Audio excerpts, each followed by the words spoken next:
এই বৃদ্ধ লোকটার বয়স 500 বছর হয়ে গিয়েছিল, কারণ সে অনেকবার মরতে মরতে বেঁচে গিয়েছিল।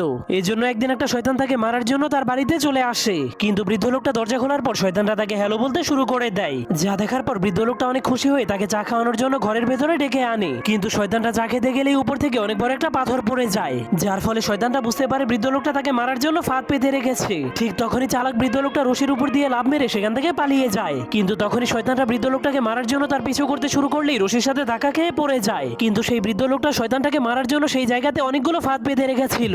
ঠিক তখনই সে শয়তানটাকে মারার জন্য তার মাথার উপরে অনেকগুলো মদের ড্রাম ফেলে দেয়, কিন্তু শয়তানটা অনেক কষ্ট করে সেখান থেকে নিজের জীবন বাঁচায়। কিন্তু অবশেষে বৃদ্ধ লোকটা শয়তানটার কাছে ধরা খেয়ে যায়। এরপর শয়তানের সামনে ভয় পাওয়ার নাটক করতে শুরু করে দেয়, কিন্তু শয়তানটা যখনই তার কোড়াল দিয়ে বৃদ্ধ লোকটাকে মারতে যাবে তখনই পিছন থেকে একটা ট্রেন চলে আসে, কিন্তু এবারও শয়তানটা বেঁচে যায়। কিন্তু বৃদ্ধ লোকটা এতটাই চালাক ছিল যে সে তার ফাঁদের মাধ্যমে শয়তানটাকে সেই ট্রেনের সাথেই পাঠিয়ে দেয়, যার ফলে সে শয়তানকে হারিয়ে এবারের মতো